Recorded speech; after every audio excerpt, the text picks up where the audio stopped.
Jammu airport target గా పాక్ డ్రోన్లతో దాడి చేసింది. F-16 Pak army ప్రయోగించింది. భారత బలగాలు దాన్ని ధీటుగా ఎదుర్కొన్నాయి. పాక్ డ్రోన్లను భారత్ కూల్చివేసింది. సైరన్లతో ప్రజలను ఆర్మీ అప్రమత్తం చేసింది.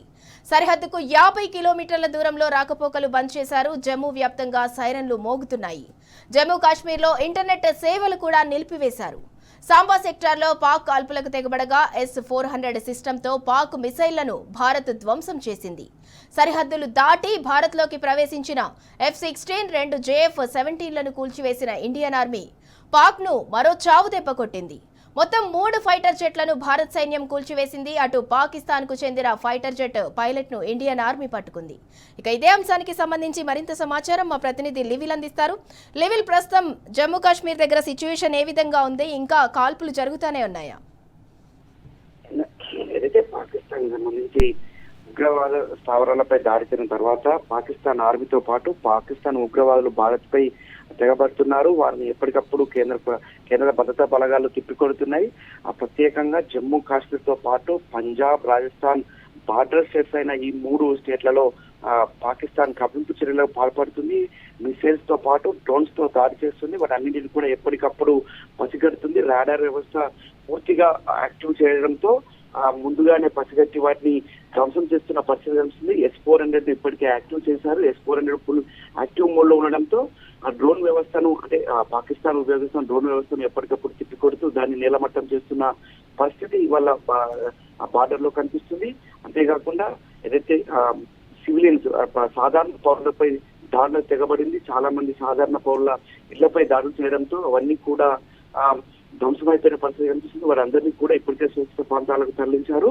ఇటు పాకిస్తాన్ సంబంధించిన ఆర్మీతో పాటు పాకిస్తాన్ ఉగ్రవాద సంస్థలు కూడా తెగబడడంతో భారత్ పూర్తిగా సిద్ధమైనట్లు ఇప్పటికే వెల్లడించింది. ఎలాంటి సివిలియన్స్ గాయాలు కాలేదు, ఎలాంటి ఆస్తి నష్టం కూడా కలగలేదని చెప్పేసి నిన్న పాకిస్తాన్ జమ్మూ కాశ్మీర్ సంబంధించిన PRO వెల్లడించారు. అంతేకాకుండా రక్షణ శాఖ కూడా దీన్ని ధృవీకరించింది.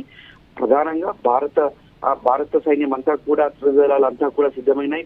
పాక్ ఫైటర్ జెట్లను నేలమట్టం చేశాయి. పాక్ సంబంధించిన మిసైల్స్ ను కూడా ధ్వంసం చేశాయి. అంతేకాకుండా రావులపిండి సర్పంచ్ సంబంధించిన రాడార్ వ్యవస్థను మధ్యాహ్నమే నిన్న ధ్వంసం చేయడంతో వాళ్ళు తీవ్ర ఇబ్బందుల్లోకి నెట్టబడిందని చెప్పుకోవచ్చు. పాకిస్తాన్ సంబంధించిన అన్ని దారులన్నీ కూడా మూసుకుపోతున్నాయని ప్రధానంగా చెప్పుకోవచ్చు. అందుకు అనుగుణంగానే భారత రక్షణ వ్యవస్థ అందుకు సంసిద్ధమని చెప్పేసి రక్షణ శాఖ మంత్రితో పాటు నిన్న ప్రధానమంత్రి నరేంద్ర మోడీ కూడా దీన్ని ధృవీకరించారు, వెల్లడించారు. ఖచ్చితంగా పాకిస్తాన్ భారత్ సరిహద్దులో మాత్రం కొంత ఉద్రిక్త పరిస్థితి ఇంకా నెలకొని ఉన్నాయి. LOC వెంబడి అటు భారత్ భద్రతా దళాలతో పాటు పాకిస్తాన్ గట్టి నిఘా పెంచుకున్నాయి. అయినప్పటికీ కూడా పాక్ ఎప్పటికప్పుడు కవ్వింపు చర్యలకు పాల్పడడంతో భారత్ తిప్పికొడుతుంది. అయితే ప్రధానంగా ఫైటర్ జెట్తో పాటు 2 మిసైల్స్ కూడా ఇప్పటికే భారత్ నేలమట్టం చేసింది. అంతేకాకుండా ఆర్మీ పాకిస్తాన్ సంబంధించిన ఆర్మీ అధికారిని కూడా ఇప్పటికే పట్టుకున్నట్లు కూడా సమాచారం అందుతుంది. ఎలాంటి యుద్ధ విమానం అయినా మేము ఖచ్చితంగా దాన్ని వెంటాడుతాం, ఖచ్చితంగా దాన్ని విచ్ఛిన్నం చేస్తామని చెప్పేసి కూడా భారత్ మొదటి నుంచి చెప్తుంది. మా దగ్గర అణ్వాయుధాలు ఉన్నాయి, వాటిని కూడా మేము ఉపయోగిస్తాం, ఖచ్చితంగా ఉగ్రవాదాన్ని మేము అటెం చేయడంలో ముందుంటామని చెప్పేసి చెప్తుంది. కానీ మాకు పాకిస్తాన్ సంబంధించిన సాధారణ పౌరులతో మాకు ఎలాంటి ఇబ్బందులు లేవు, వాటిని ఏ విధమైన హింసలు ఏ విధమైన ఇబ్బందులు పెట్టే ప్రసక్తే లేదని కూడా నిన్న అనేక సందర్భాల్లో కూడా భారత్ ఉన్నతాధికారులు చెప్తున్నారు. కానీ పాకిస్తాన్ మాత్రం కవ్వింపు చర్యలు పాల్పడడంతోనే ఈ విధంగా చేస్తున్నారు. కొద్దిసేపు క్రితమే ఒమర్ అబ్దుల్లా జమ్మూ అండ్ కాశ్మీర్ ముఖ్యమంత్రి ఒమర్ అబ్దుల్లా సైతం జమ్మూ కాశ్మీర్ అంతా నగరం అంతా తిరిగారు. నిన్న జమ్మూ సరిహద్దు మొత్తం కూడా విధ్వంసానికి తెరలేపారు పాకిస్తాన్.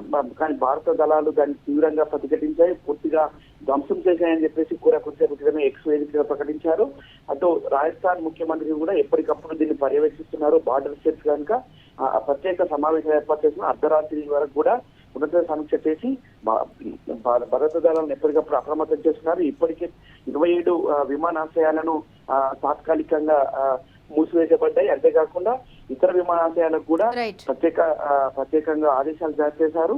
ముందస్తు రావాలి, ఎవరైతే ప్రయాణికులు ఉంటారో వారంతా కూడా 3 గంటల ముందే విమానాశ్రయం చేరుకోవాలి, చెక్కింగ్ 3 విడతల్లో చేయాలని చెప్పేసి కూడా చెప్పారు. రాడార్ వ్యవస్థ వైపు కావచ్చు, ఏదైతే ఇంకా విమానాలకు సంబంధించిన ఎమర్జెన్సీకి సంబంధించిన వాటిపైన పూర్తిగా నిఘా పెట్టాలి. దానికి సంబంధించి ఎప్పటికప్పుడు పర్యవేక్షించాలని చెప్పేసి కూడా అధికారులను అప్రమత్తం చేశారు. ఇండియన్ ఎయిర్ ఫోర్స్ తో పాటు త్రిదళ అధికారులు కూడా ఎప్పటికప్పుడు సంసిద్ధంగా ఉన్నారు. ఎలాంటి ఫేక్ వార్తలను కూడా నమ్మొద్దని చెప్పేసి కూడా ఈ సందర్భంగా ఎప్పటికప్పుడు కేంద్ర సమాచార మంత్రిత్వ శాఖ కూడా ఆదేశాలు జారీ చేసి అందుకు అనుగుణంగా ముందుకెళ్తుంది. పాకిస్తాన్ కవింపు చర్యలతో పాటు పాకిస్తాన్ చేసే ఫేక్ వార్తలను కూడా తీసుకొట్టాల్సిన అవసరం ఉందని చెప్పేసి నిన్న ఉన్నత స్థాయి సమీక్షలో ప్రధానమంత్రి నరేంద్ర మోడీ చెప్పిన నేపథ్యంలో దానికి అనుగుణంగానే కేంద్ర సమాచార శాఖ వచ్చింది. కానీ పాకిస్తాన్ భారత్ బార్డర్ల మధ్య మాత్రం ఉద్రిక్త పరిస్థితి ఇంకా నెలకొన్నాయి. Sindhura. Right, thank you లివిల్.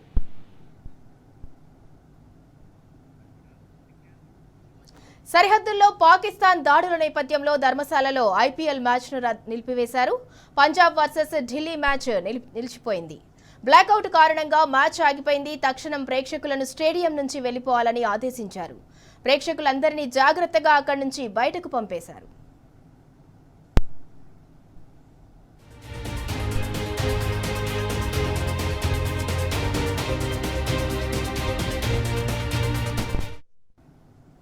India Pakistan నడుమ ఉద్రిక్తతల నేపథ్యంలో ఐపీఎల్ రద్దు చేసే ఆలోచనలో బీసీసీఐ ఉంది. దీనికోసం అత్యవసర సమావేశం నిర్వహించనుంది. ఈ సమావేశంలో చర్చించి నిర్ణయం తీసుకున్నారు.